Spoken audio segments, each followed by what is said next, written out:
नाजरीन, मैं खालिद अहमद एक बार फिर आपके रूबरू हाजिर हूं आफताब फिल्म की बज़ में।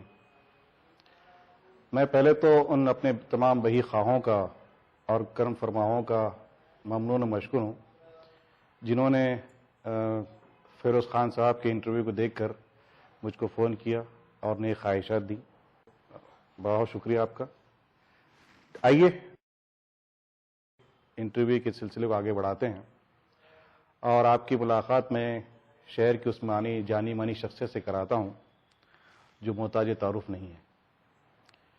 ये लड़का जिसका मैं आपसे तारुफ कराने जा रहा हूं, ये मेरा छोटा भाई भी है और इसकी ज़िंदगी के सारे उतार चढ़ाव मैंने देखे हैं और बहुत मेहनत किया है इसने।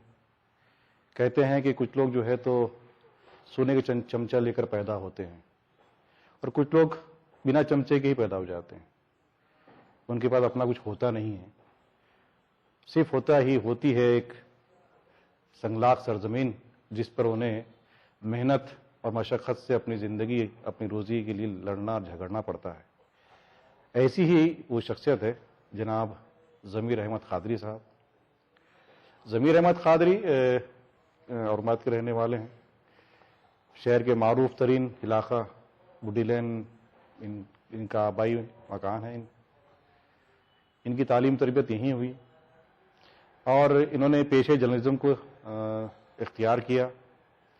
मैं समझता हूँ कि जब इन्होंने रहबर अखबार को जो यूनुस मोतीवाला साहब निकालते थे उस वक्त उसको ज्वाइन किया था और गालिबन ये पहले शायद उस अखबार के पहले जर्नलिस्ट होंगे जिन्होंने बाकायदा जर्नलिज्म का कोर्स किया था, जर्नलिज्म में ग्रेजुएशन हासिल किया था। वरना उस वक्त उस दौर में जितने अखबारात होते थे वो जो लोग जर्नलिस्ट होते थे वो अपनी जो है तो काबिलियत की वजह से या अपने काम की वजह से उनका तकर्रुर किया जाता था। लेकिन ज़मीर क़ादरी उस लिस्ट में से या उस सफ़ में से नहीं आते हैं।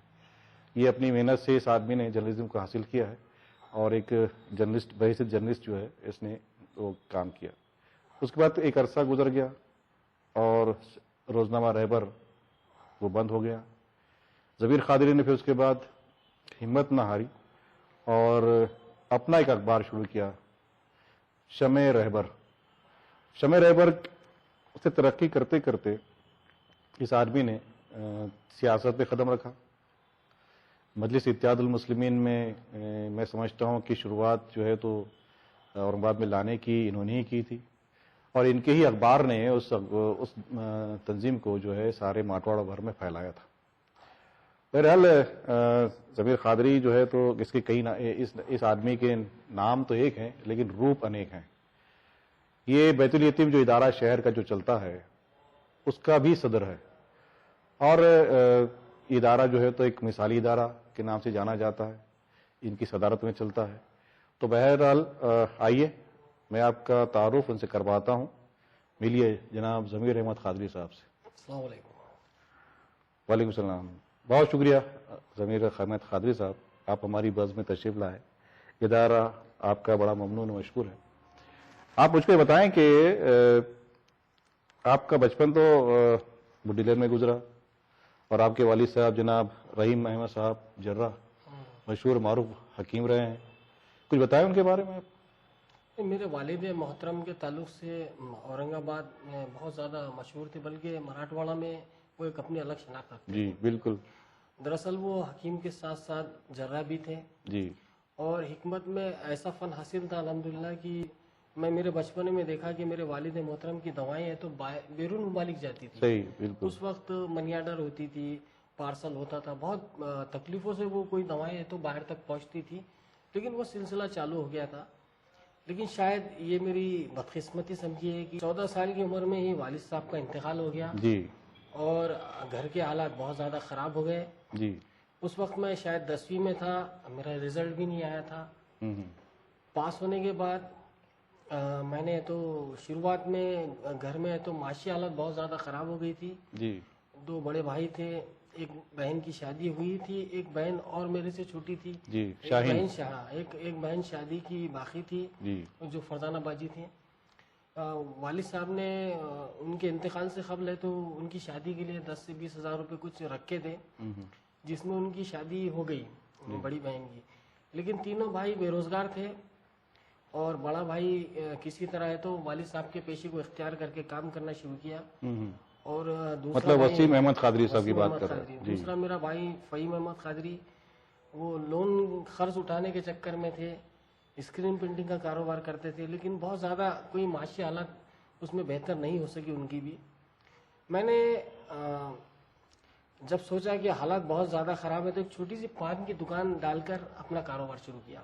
माशाल्लाह, बहुत और उस वक्त तो मैं समझता हूँ फसादात बहुत होते थे शहर में, 70 की बात होगी और गालिबा। वो दुकान जैसी फसाद होते थे मैं दुआ करता था कि फसाद हो जाए ताकि तो मेरा धंधा अच्छा चलता था। गली में दुकान थी, सारा शहर बंद रहता था और फसाद में वो पान की दुकान हमारी बहुत ज़्यादा चलती थी, पूरा घर मिलके मेहनत करता था।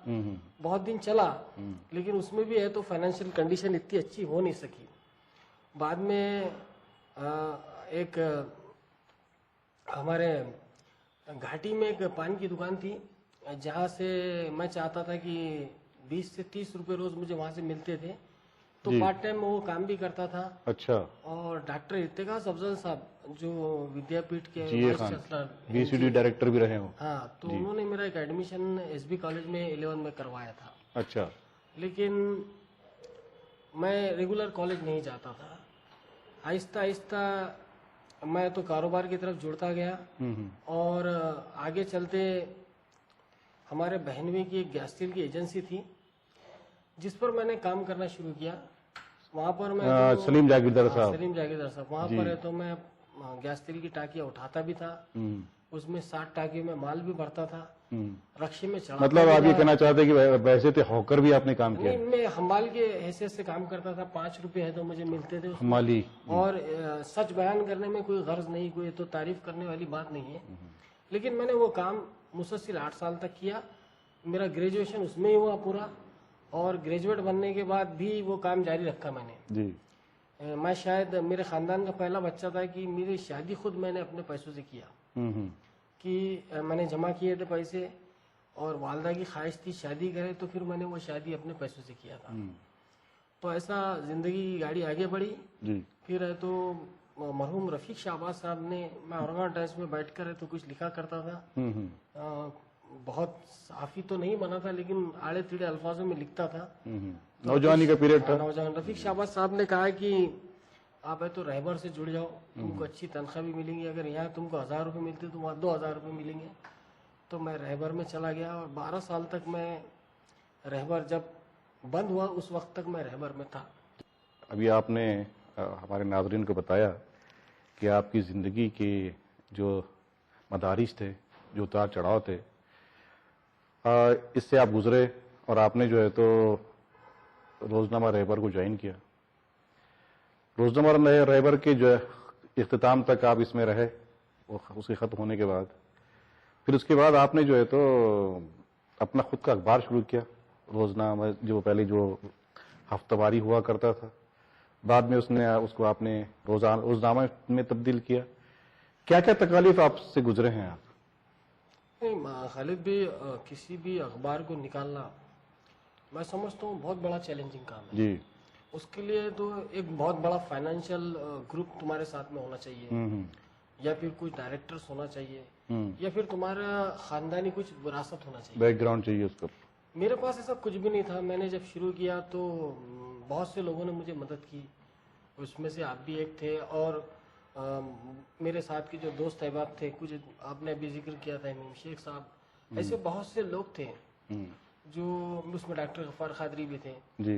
उन्होंने कहीं कहीं ये तो मुझे मदद किए। और वो अखबार शुरुआत में बहुत तकलीफों से गुजरा, क्योंकि हमने 6x10 के ऑफिस से अखबार शुरू किया था, एक कंप्यूटर से शुरू किया था। बाद में मुझे याद है कंप्यूटर भी मैंने जो है प्रोवाइड किया था आपको। तो उस तरह बढ़ते बढ़ते प्रिंटर, और फिर उसके बाद में पुरानी प्लेट्स के ऊपर है तो एजेंडा में अखबार निकालना। सही है। बहरहाल चलते चलते अल्हम्दुलिल्लाह शमे रहबर ने एक अपनी पकड़ बनाई शहर में। कुछ लोग एक इनकाउंटर कॉलम को बहुत पसंद करते थे हाँ। और उसके ज़रिए बहुत ज़्यादा है तो अखबार है तो मार्केट में ऐसा पसंद किया जाने लगा था। जहाँ तक मजलिस इत्तेहादुल मुस्लिमीन की बात है कि मैं असदुद्दीन अवीसी साहब से खुलदाबाद में मिला था और उन्हें अपने अखबार की कटिंग्स बनाया। मुझे पसंद आते थे कि वो जो बात करते थे, उनका जो अंदाज था बात करने का, खुले तौर पर है तो मसाइल को रखते थे लोगों के जी। तो उन्होंने गुफ्तगू करते टाइम कहा था कि तुम भी इलेक्शन लड़ो कम से कम। मैं बोला कि मैं एक सहाफ़ी हूँ और ये फील्ड मुझे कुछ बराबर लगती नहीं, क्योंकि मैंने आज तक जो देखा कि औरंगाबाद की सियासत कुछ ऐसी थी कि अगर कारपोरेटर बन जाए तो वो साल 2 साल 5 साल के अंदर अपनी माशी हालत बहुत अच्छी कर लेता है। हाँ, सही। और उसकी हालत अगर बेहतर हो जाए तो उसके बाद जिसने उसको वोट दिया था उसको या जो पूछता भी लोगों ने नहीं। उसको चुनकर लाए थे या लोग जो उसका इंतजार कर रहे थे कि फला वो काम करेगा, फला हमारे मसाइल हल करेगा, वैसा कुछ होता नहीं था। जी। लेकिन मैंने सोचा कि अगर मैं इलेक्शन लड़ूंगा जी। तो हराम का 1 रुपया अपने घर नहीं लाऊंगा। जी। अगर ये बात रही तो मैं इलेक्शन लड़ूंगा, नहीं तो नहीं लड़ूंगा। बाद में मजलिस के जिम्मेदारान ने मुझे तो आरिफ कॉलोनी से टिकट दिया। आरिफ कॉलोनी चूँकि मेरे लिए एक नया इलाका था, ना मैं वहाँ का वोटर था, ना मेरे पास वहाँ का अनुमोदक था, ना कोई सूचक था, ना कोई कार्यकर्ता था। वहाँ पर मेरे लिए जाना और इलेक्शन लड़ना एक चैलेंज था। ज़्यादा वक्त भी नहीं था, 11 दिन के अंदर इलेक्शन लड़ना था। बहरहाल हमने शुरुआत करे। मेरे बड़े भाई मरहूम फ़हीम अहमद कादरी का हौसला मेरे साथ बहुत ज़्यादा था जी। वो जानते थे कि मैं कोई भी काम बहुत दिलचस्पी से करता हूँ और नाकाम नहीं होता, तो उन्होंने कह दिया था कि तू हारेगा नहीं। बहरहाल उस वक्त मजलिस की लहर भी बहुत अच्छी थी जी। अकबरुद्दीन अवैसी साहब, असदुद्दीन अवैसी साहब की तकरीरों ने मेरा काम और आसान कर दिया था। बहरहाल बहुत कम पैसों में मैं वहाँ पर मुंतखब हुआ और मुंतखब होने के बाद मैंने वहाँ पर एक फैज़ान मस्जिद है, वहाँ पर जाके नमाज पढ़ी 2 रकात शुक्राने की जी। और उस दिन कसम खा ली कि यहाँ के आरिफ कॉलोनी का 1 रुपया हराम का अपने घर पे नहीं लाऊंगा और ना ही अपने बच्चों को खिलाऊंगा। मैं इसमें कितना कामयाब हुआ कितना नहीं हुआ ये तो अल्लाह जानता है, लेकिन मैंने कोशिश की कि हराम का पैसा अपने घर ना जाए और आखिर तक उस वार्ड में जो काम हुआ है उसकी एक मिसाल आप देख सकते हैं। आरिफ कॉलोनी जाकर मैंने 5 वर्षों में 64 रोड बनाए हैं। अच्छा। मुसलमान इलाकों में कभी गार्डन नाम की कोई चीज नहीं होती थी खालिद भाई। शायद मैं पहला कारपोरेटर हूँ कि मेरे वार्ड में मैं गार्डन बनाने में कामयाब हुआ। अच्छा। एक ऐसा छोटा गार्डन है जो जिसको देखकर मेरे कायद मोहतरम वाली जनाब बैरिस्टर असदुद्दीन अवीसी साहब ने कहा था कि मैं पहली बार किसी कारपोरेटर के साथ अपनी सेल्फी ले रहा हूँ अपने मोबाइल से। अच्छा। उन्होंने मेरे साथ एक सेल्फी ली थी, मैं आपका वो फोटो भी आपको सेंड करूंगा और वो सेल्फी उन्होंने ट्वीट भी की थी। अच्छा। कि मेरा एक ऐसा नगर सेवक है जिसने चुन के आने के बाद सिर्फ 6 महीने में गार्डन बना दिया। आरिफ कॉलोनी के अंदर पानी एक बहुत बड़ा संगीन मसला था। 25 सालों में वहाँ पर लोग छोटे से बड़े हो गए, छोटे बच्चे, उन्होंने कभी अपने घर में नल आता नहीं देखा था। सही है, सही है। मैंने कोशिश की, मैंने वादा किया था कि मैं चुन के आने के 3 महीने के बाद हर घर में नल दूंगा। 323 घरों में मैंने तो नल कनेक्शन दिए, मुफ्त में दिए। और मैं जब तक कारपोरेटर था, आज मेरा पीरियड खत्म हो गया है, लेकिन आज भी वहाँ हर घर में पानी जाता है। हर घर की माँ बहनें बेटी मेरे लिए दुआएं करती है। शायद मैं पहला कारपोरेटर हूँ जिसके ताल्लुक से लोग बोलते हैं कि अगर आप किसी के भी सर पे हाथ रख देंगे तो वो चुन के आ जाएगा। मैं फख्र महसूस करता हूँ। और आपको बताऊँ कि बहुत से कारपोरेटर अपने साथ पास है तो 4 साल 4 मरतबा 5 टर्म रहे हैं, लेकिन शायद पहली टर्म में किसी नए कारपोरेटर्स में मजलिस के 3 वार्डों में है तो हॉस्पिटल बने जी। उसमें मेरा एक वार्ड था जहाँ पर एक हॉस्पिटल है जो 20 बेड का हॉस्पिटल है जिसका इफ्तिताह हो चुका है। आज बॉसिंगपुरे के में या बेगमपुरे में या फिर आसिफिया कॉलोनी में या बुड्डी लाइन में किसी को भी कोई प्रॉब्लम होती है तो वो अस्पताल चालू है। अच्छा। एक बहुत बड़ा काम मेरी जिंदगी है। और वो खास बात यह है कि मैंने उस अस्पताल को मेरे वालिद साहब का नाम दिया, हकीम रहीम Ahmad Qadri primary health centre बोलकर, और बाज़ाब्ता उसे कारपोरेशन से मंजूर भी कराया। इसके अलावा हिलाल कॉलोनी के अंदर है तो आप देखा जाए तो किसी गली में ड्रेनेज लाइन नहीं थी। ऐसे 23 गलियों में हमने ड्रेनेज लाइन कराई और उन्हें घरों से जोड़ दिया। और यहाँ तक कि जलाल कॉलोनी का एक इलाका है, वहां तक भी मैं पानी पहुंचाने में कामयाब हुआ, जो मुमकिन नहीं था। मेरा ये मानना है कि ये काम मैंने नहीं किया, करने वाली जात तो आसमान पर है जी। ये सब कुछ करता है अल्लाह ताला।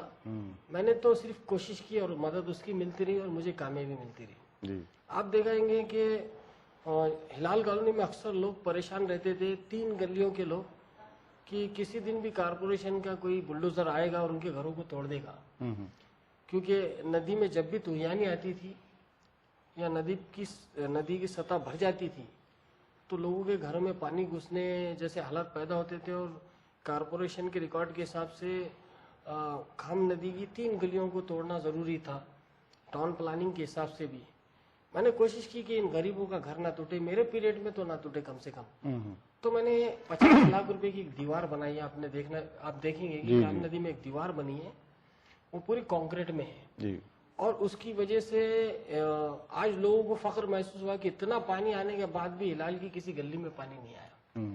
लेकिन एक बात बीच में आपको रोकता हूं मैं कि अगर लोग इस तरह खाम नदी को नाला बना दे, गंदा नाला, और उसके अंदर अतिक्रमण कर लें, तो ये तो गैर कानूनी है, ये इसको तो आपको रोकना चाहिए उल्टा। नहीं, ये जो आबादी बसी है तो मेरे मुंतखब होने से पहले ही बस रही है। नहीं तो आपका काम है उसको रेगुलाइज करना। अब रेगुलाइज करने के लिए अपन ने वहाँ पर लोगों के घरों को टैक्स बिठाया है, लोगों के मकानात को रेगुलाइज करने की कोशिश की है, रजिस्ट्री करने की कोशिश की है। जहाँ तक मानना मेरा है कि इसके जिम्मेदार वो लोग नहीं है, वो लोग हैं जो जागीर समझ के है, तो उन्होंने नदी को भी और नाले को भी फरोख्त कर दिया है। नहीं, मैं उसमें से एक आदमी को जानता हूँ जिसको एक प्लॉट बेचा था उसने, और उसने बाद में वहां पर वो अपने प्लॉट के अलावा भी उसने मिट्टी डाल डाल के अपने प्लॉट को नदी के अंदर मिला दिया। उसके बाद फिर सारे लोगों ने वो नदी के अंदर जो है इलीगली कंस्ट्रक्शन कर दिया। ये आपकी बात दुरुस्त है। इसकी मैं एक आदमी पर्सनली जानता हूँ उस आदमी को। इसकी जिम्मेदार है तो कारपोरेशन भी है, कारपोरेशन के बिल्डिंग इंस्पेक्टर भी है। उन्हें मालूम होता है कि किधर घर बन रहा है, वहां से जाके अपना काम करके निकल जाते हो। हकीकत में आपकी बात बिल्कुल काबिले सताइश है मेरे लिए कि भाई आप जिस बात से सोच रहे हैं कि अगर नदी उस लेवल की होती, 100 मीटर की नदी होती, तो ये साबिक़ा में जो हादसा गुजरे वैसा नहीं होता था। और आगे भी तो ना, अभी थ्रेड बाकी है। अभी हो सकता है जो इस बार जो बारिश हुई है, काफी अच्छी बारिश हुई, अगर इसका लेवल थोड़ा बढ़ जाता तो आपकी दीवार को भी फांद देता पानी। वो खदशा तो था ही, और खुद म्यूनिसिपल कमिश्नर साहब ये कोशिश कर रहे थे कि किसी तरह तो 1-2 लाइनों को तोड़ा जाए जी। लेकिन मैं एक दीवार के ऐसा खड़े रहे कि मैं जानता हूँ कि जो लोगों ने घर बनाए हैं वो इंतहा से ज्यादा गरीब है। कोई रक्षा ड्राइवर है, कोई आले बटाने टमाटे बेचने वाला है, कुछ लोगों की बीवियां हैं तो रोटी के लिए बैठे रहती हैं। मैंने लॉकडाउन में देखा। मैं बनाना चाहता हूँ, ठीक है, गुर्बत एक अलग चीज है, लेकिन आप औरंगाबाद शहर आ क्यों रहे यार, इतना क्यों क्राउड कर रहे हैं यहाँ पर आकर इस तरह? सारे लोगों के लिए क्यों मुसीबत बनते हैं लोग? ये लोगों का, ये प्रॉपर औरंगाबाद के ही लोग हैं जो किराए से रहते हैं और उनको किसी ने बता दिया कि 1-2 लाख में उनको प्लाट। नहीं, ऐसा नहीं है। देखिए क्या है कि जो मैं बताता हूँ आपको कि जब शहर के बढ़ रहा था तो किराड़ापुरे के अंदर कुछ लोगों ने घर खरीदे थे, बाद में उन लोगों ने घर बेच के आगे चले गए। तो कुछ लोग ऐसे लोग होते हैं जो बाद में खरीदते हैं, जब अहमियत बढ़ जाती है तो बेच के फिर वो आगे निकल जाते हैं। तो उनमें से ये ऐसे भी लोग हैं जो इस तरह से क्राउड भी पैदा करते हैं और इलीगली जमीनें बेचते हैं। ये तो अपने बहरहाल एक मसला बड़ा लंबा है ये अपना, लेकिन हमारे शहर के विकास से, हमारे शहर की तरक्की से जुड़ा हुआ है, इसका कोई हल भी नहीं है।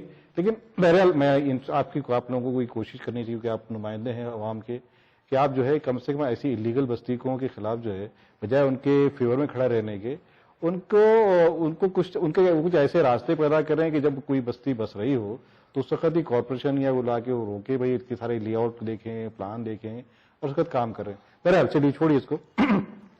आपका MIM का जो सफर रहा, जैसा आपने फरमाया कि आरिफ कॉलोनी में बहुत काम किया है, इसमें नाजरीन मैं आपको ये बता दूं कि वाकई ज़मीर कादरी ने एक बहुत बड़ा काम किया है।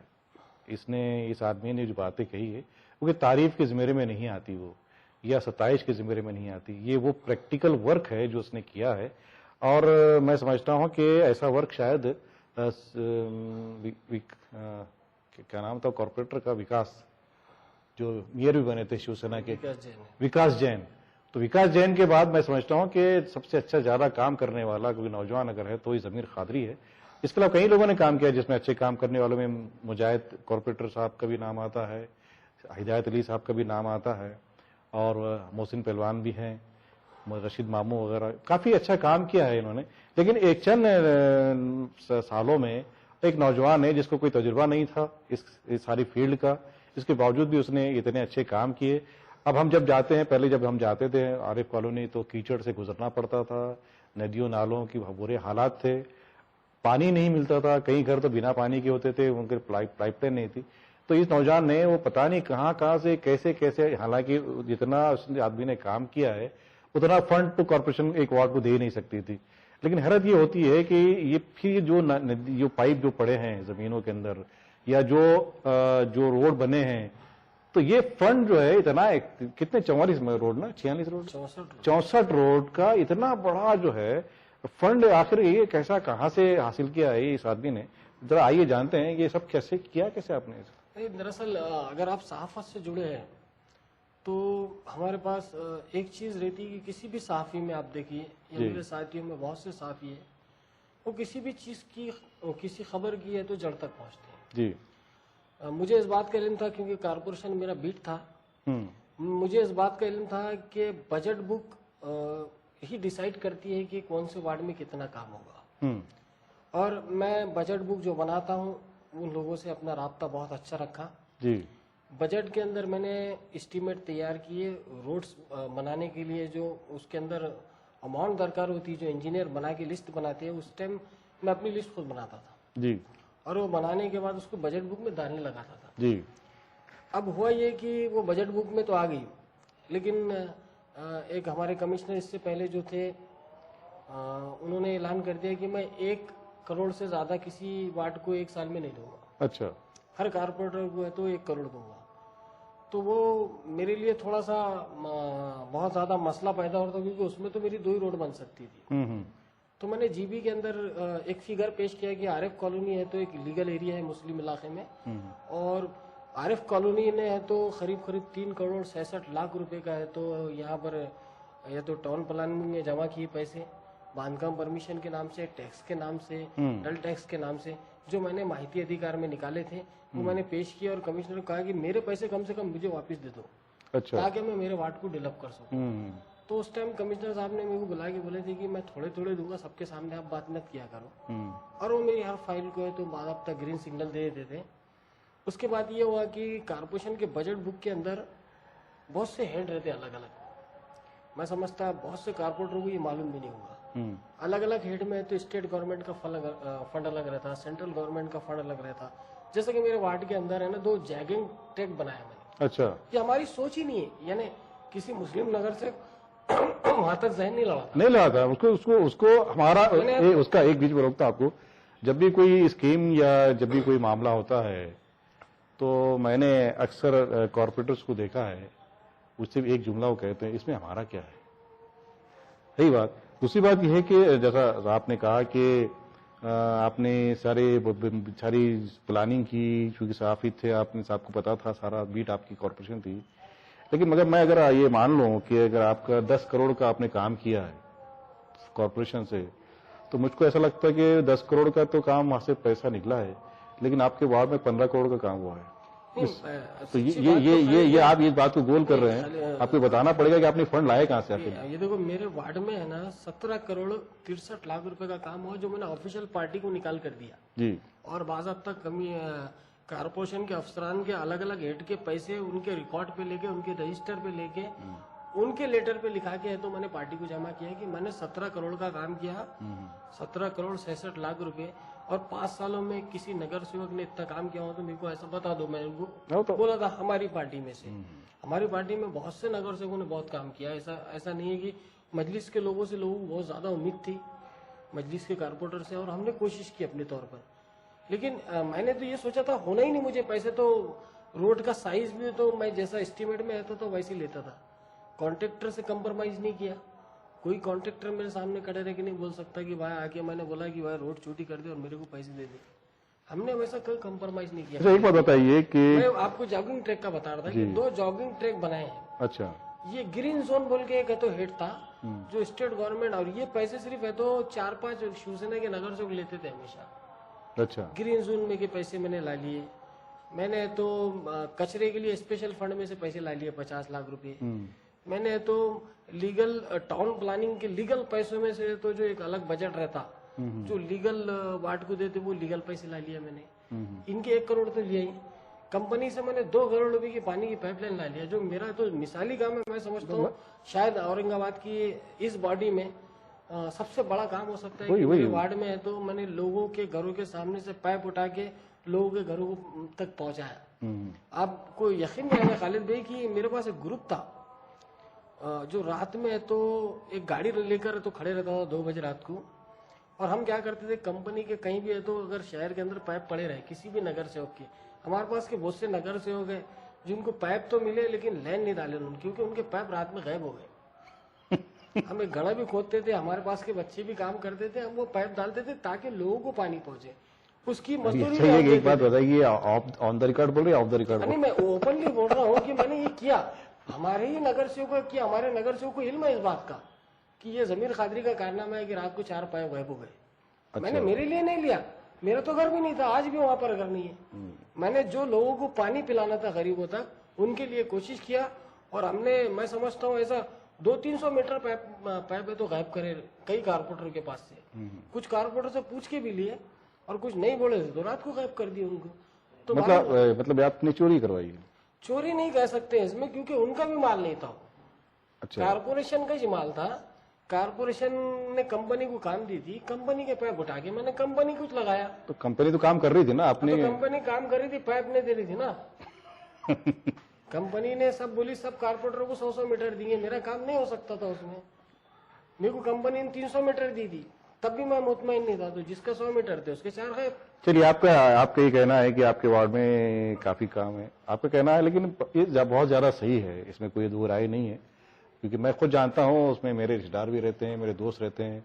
इवन आरिफ कॉलोनी जिसने बसाई वो अयूब नाना या उनके अब्बा हाजी खान साहब, ये सब हमारे हाजी खान साहब हमारे बहुत अच्छे अजीज रहे, हम उनको चाचा बोलते थे। तो ये हमने तो उस दौर से देखा है जब ये पहला घर हाजी खान साहब ने बनाया था आरिफ कॉलोनी में, आज आरिफ कॉलोनी बसी है। अच्छा, एक बात बताइए कि आप तो अपने वार्ड में इतना काम करते हैं, और आप जब देखते हैं कि जब पीरगढ़ दरगाह कलेक्टर ऑफिस जब क्रॉस करते हैं तो चंपा चौक जाने तक के लिए, ये चंपा चौक वो यहाँ से पीरगढ़ दरगाह से ये आपके कटकट गेट के लिए, इसमें 5 कॉर्पोरेटर है मैं समझता हूँ। क्या ये दोनों रोड जो है औरंगाबाद शहर के कॉर्पोरेशन में नहीं आते क्या? नहीं, आपकी बात बिल्कुल दुरुस्त है।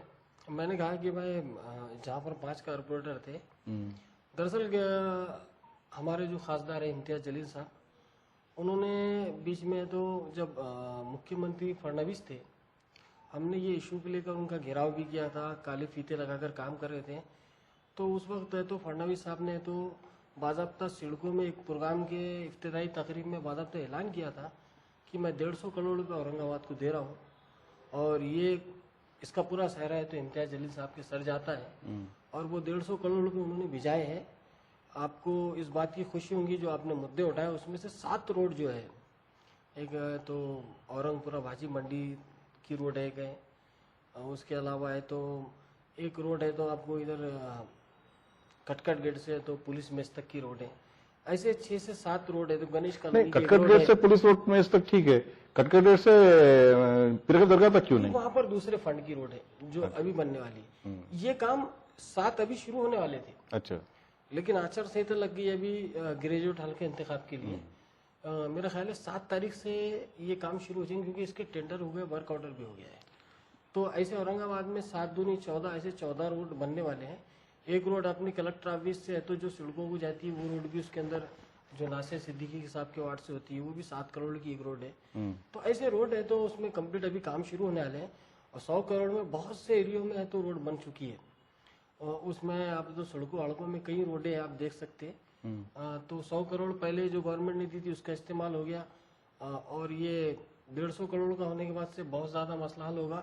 और फिर साथ में अब इम्तियाज साहब खुद खासदार है, तो मेरा ख्याल है कि अब शहर की तकरीबन सड़कें दुरुस्त हो जाएंगी।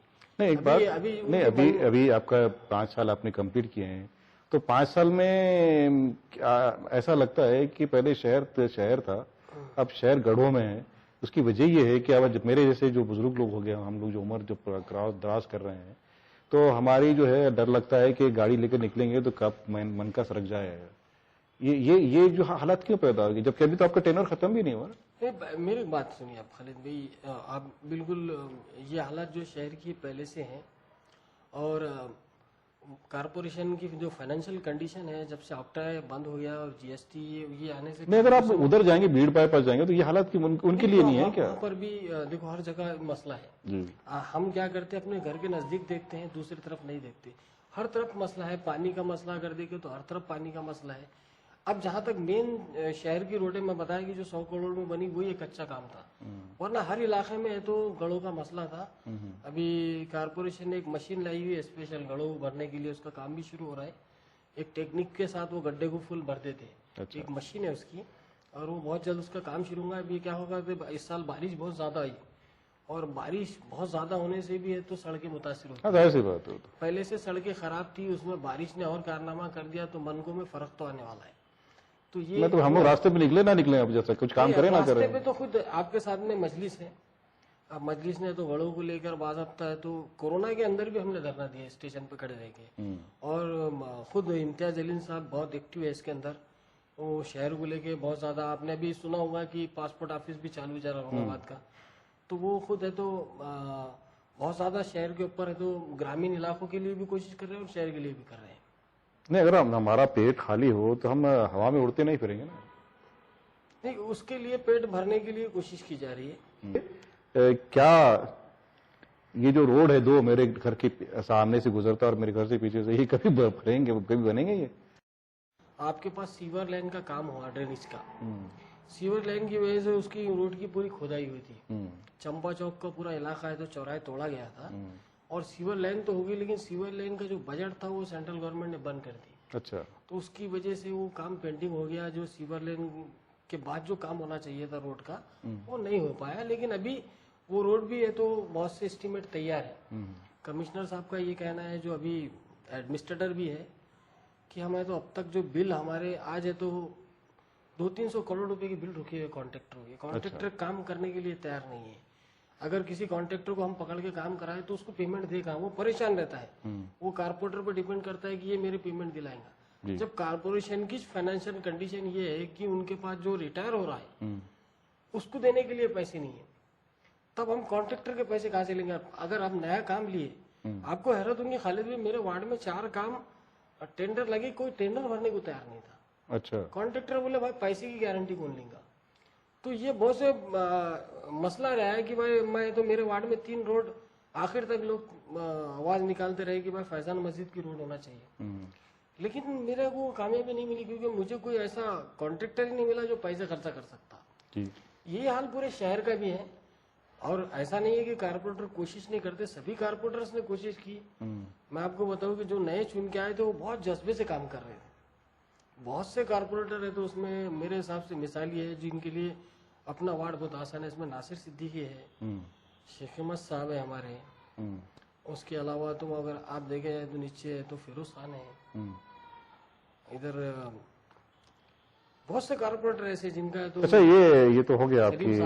जी जी कादरीन की, ये ज़मीर कादरी महज एक कॉरपोरेटर नहीं रहे कॉरपोरेशन में, ये विरोधी पक्ष नेता भी रहे। कि उनसे पूछता हूं कि आप विरोधी पक्ष नेता के जब थे आप, तो ऐसे कौन से काम आपने किए हैं जो शहर के लिए बहुत जरूरी थे? तो मेरे पास तो अक्सर तो जिस दिन से मैं कुर्सी पे बैठा था वहां भी मैंने ये कोशिश की कि अगर मेरे पास कोई आता है तो मैं उसको मुतमईन करूं कम से कम। आज है तो खबरस्तानों में तकरीबन लाइट्स के लिए तो बंसोड़े से कोशिश करके मैंने आपको तमाम खबरस्तान और तमाम शमशान भूमियों को मैं साथ में लेके चलता था। शमशान भूमियों के जितने भी गेट बनेंगे अभी आपको दिखेंगे, वो सब मंजूर मैंने कराया था कि भाई हर शमशान भूमि में एक दरवाजा होना चाहिए, उसको एक सिस्टम होना चाहिए, अंदर लाइट होना चाहिए।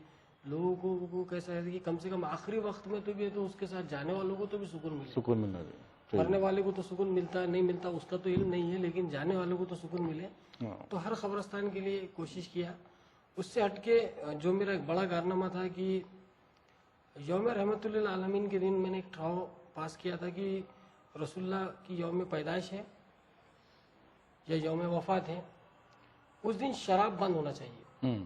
और वो ठराव मैंने तो जीबी में मंजूर कराया और उस पर इम्प्लीमेंट भी कराया। शायद ये पहला अपना जी महाराष्ट्र का, मैं समझता हूँ महाराष्ट्र नहीं बल्कि हिंदुस्तान का पहला कारपोरेशन हुआ जहाँ पे इस तरह का एक ठराव हुआ।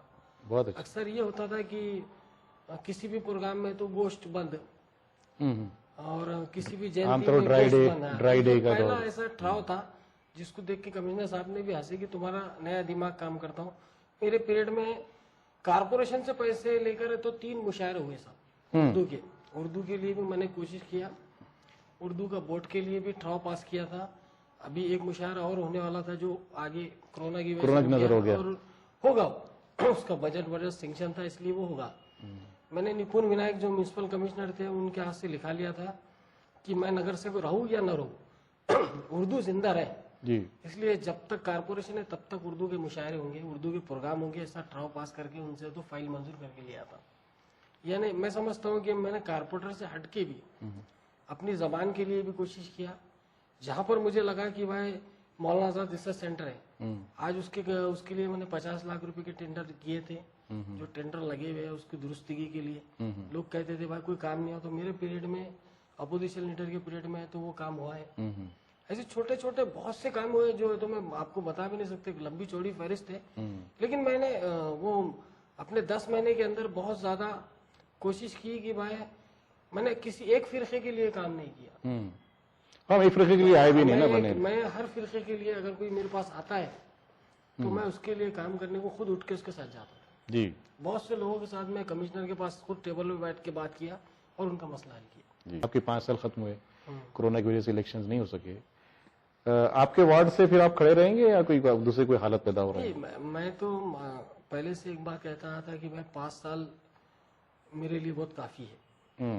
इंसान को ज्यादा उम्मीदें नहीं होना चाहिए। अच्छा, मैं मुतमईन हूँ कि 5 साल में ये तो अपना काम हो गया है। जो मैं चाहता था अल्लाह ने जो इज्जत देना थी दी, जो कर सकता था किया।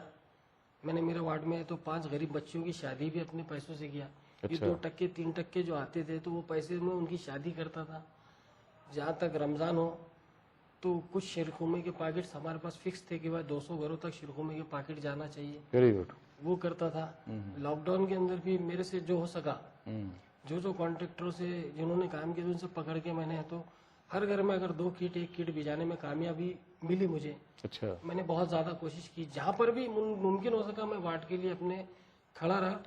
बहुत से काम किए, छोटे छोटे भी काम किए, पुलिस स्टेशन से लेके घाटी तक किए जी। जो है तो शायद बता भी नहीं सकता मैं आपको कि याद भी नहीं मुझे कि मैंने क्या क्या किया जी। लेकिन वार्ड में मैंने अपना दुश्मन किसी को नहीं समझा। मुझे नहीं लगता है कि मुझे कोई अपना दुश्मन समझता होगा। एक कि आपकी जिम्मेदारी बैतुल यतीम भी है, तो बैतुल यतीम की किस हालत में है आजकल? बैतुल यतीम के बारे में तो मैं आपको एक ही मशवरा दे सकता हूँ साहब कि यहाँ पर 5 साल मैंने मेरे वार्ड के लोगों को दिया तो बैतुल यतीम का काम पूरा खालिद अहमद साहब ने किया। बिल्कुल मैंने उसके ऊपर तवज्जो नहीं दी। मुझे पता भी नहीं था कि बैतुल यतीम में क्या चलता था, क्योंकि मैं खुद ऐसे वार्ड में चलेगा था कि उसको अगर गौर से देखूं तो वो भी मुझे पूरा यतीम लगता था। इसलिए मैं उस जानिब तवज्जो दिया। मुझे मालूम था कि खालिद भाई में वो सलाहियतें हैं कि वो सब संभाल सकते हैं, उनसे मैं सीखता हूँ। तो उस्ताद मोहतरम होने के नाते उन्होंने खुद ये संभाल लिया और आज भी वो संभाले और मुस्तकबिल में भी वही संभाले, मैं ऐसा समझता हूँ। आपने कहा कि बहुत से कारपोरेटर ने काम करे हैं, लेकिन मैं बहुत से कारपोरेटर को जानता हूँ जिन्होंने कुछ भी नहीं किया। उनके लिए क्या मशवरा है आपको? क्या देंगे उनको पैसा आ जाए? उनके लिए पार्टी को मशवरा दूंगा कि ऐसे लोगों की तो लिस्ट बनाओ और उनको टिकट ना दो, पार्टी से दूर कर दो। एक नए लोगों को दो जो काम करने का जज्बा रखते। और मेरा मानना तो ये है कि मजलिस वालों ने एक काम करना, सबको खड़े करना और कसम खिलाना कि हम तेरे को टिकट दे रहे हैं और तूने हराम के पैसे खाना नहीं, तो सब देखो पार्टी भी अच्छी रहेगी, कारपोरेटर भी अच्छे निकलेंगे आपके। अच्छा, वो जो कारपोरेटर जो है अपनी बीवियों के या बहनों की या अपनी माओं के पीछे रहकर कारपोरेटर बन जाते हैं, उनको कोई मैसेज देंगे आप? नहीं, वो देखो कारपोरेटर बनना कैसा हो गया कि आज भी आप देखा जाए तो 100% 90% वार्ड है तो आपको लेडीज दिख रहे हैं मुस्लिम बेल्ट में जहाँ से लड़ते थे हम। तो माँ को, बहन को, बेटी को खड़े करना एक मजबूरी रहती है। उसके पीछे काम करने वाला तो वही रहता है जिसके नाम से लोग चुन के आते थे, जिसको देख के लोग वोट देते। एक तो जमात को देख के वोट लेते, दूसरा है तो उम्मीदवार को देख के वोट लेते। अब हमारे घर की खवातीन रोड पे की तो होती नहीं है कि उनके बारे में किसी को इल्म रहता है। कोई भी खवातीन रहो, किसी भी फिरके की रहने दो, वो अपने घर के हद तक महदूद रहती है, लेकिन उसका अगर शौहर सोशल वर्कर है, भाई सोशल वर्कर है, बाप सोशल वर्कर है, तो वो चुन के आती है और काम बाप ही करता है। नहीं, आप शायद जायदा आपा, आबिदा आपा और नूरजहां आपा और मोहसिना बाजी को भूल गए। हाँ साहब, उन्होंने काम किया ना, अपनी जगह है वो तो खुद काम किया उन्होंने। नहीं, वो खुद काम नहीं किया, उनके पीछे भी बैकग्राउंड था। मैं बता रहा हूँ ना आपको, हर एक इंसान के पीछे कोई ना कोई बैकग्राउंड था। काम करने के लिए कैसा है कि अभी जो मौजूदा हालत है, उस उनके पीरियड में कारपोरेशन की फाइनेंशियल कंडीशन बहुत बेहतर थी, बहुत अच्छा काम कर सकते थे वो। कॉन्ट्रेक्टर का चेक 3 दिन में 4 दिन में मिलता था साहब। अच्छा। आज 3-3 साल नहीं मिलते। बहुत डिफरेंसेस आ गए। अभी काम करना बहुत ज्यादा दुश्वार हो गया। मैं खुद परेशान होता हूँ कि हमारे पास 25 साल तक मेरे वार्ड में 5 कारपोरेटर गुजर गया और उन्होंने एक रोड नहीं बनाई। नहीं, पानी नहीं पहुंचा सके, रोड बना तो बहुत दूर की बात। एक सिंगल सड़क तो बना, पानी जैसी बुनियादी जरूरत पहले क्यों नहीं बनाए? मैं परेशान हूँ। बाद में मैं रिकॉर्ड निकाल के देख रहा तो कागज पे तो रोड बनी हुई है, अच्छा, फाइल तो बरोबर लगी हुई है, अरे चेक तो बरोबर निकला हुआ है। हाँ? तो ये लोग ऐसे भी काम करते थे। या अल्लाह, कागज पे तो मेरे को रोड दिख रही, कागज पे ड्रेनेज लाइन भी दिखी मुझे। तो फिर आपने ऐसे लोगों के खिलाफ कुछ कार्रवाई करनी चाहिए आपको। वैसे तो अखबार के जो एडिटर, वैसे तो रिपोर्टर। देखो, जिसकी जड़ें कमजोर होना साहब, वो दरख्त नहीं टिकता। नीचे से ऊपर तक अगर करप्शन भरा हुआ रहेगा तो एक एप्लीकेशन दो तो ऑफिसर फोन कर देता है, दूसरा एप्लीकेशन दो तो जिसके खिलाफ एप्लीकेशन वो आ जाता है। ये मसला ये है कि अपोजिशन लीडर के पीरियड में आप मेरे वीडियो निकाल के देखो, मैंने बोल दिया 2% लेता, 4% लेता, 5% लेता। शायद कारपोरेशन की तारीख में पहला वो अपोजिशन लीडर है जिसने बोला कि हर ऑफिसर 2% लेता है। हाँ, मैंने 25 वीडियो दिए लेकिन कुछ हुआ नहीं। कुछ नहीं हुआ, क्योंकि कार्रवाई करे तो कौन करे। सही है। कहानी तो वहां से शुरू होगी, भैंस खत्म होगी। तो इस बात से अनजान बन के अपना काम करके ले लो। मैं ऐसा करके डरा के 2 फाइलें करा के ले लेता था अपनी वाट में। अच्छा, एक बात बताइए कि जैसा आपकी जिम्मेदारी बैतुल यतीम हुआ करती थी, वैसी एक जिम्मेदारी शमए रहबर भी है, उससे कितना इंसाफ किया आपने? नहीं, दोनों के साथ ना इंसाफी। वहाँ हमारे गफ्फार खान साहब ने संभाले और यहाँ खालिद साहब ने संभाले। अब मैं यही सोच रहा था कि इलेक्शन ना लड़ते हुए अपनी जो असल जगह है उस जगह पे बैठूं और वो काम करूं। और इंशाल्लाह मैं वही कोशिश कर रहा हूँ कि इलेक्शन कॉन्टेस्ट ना करते हुए अपना काम करूं। मतलब आप इलेक्शन नहीं लड़ेंगे?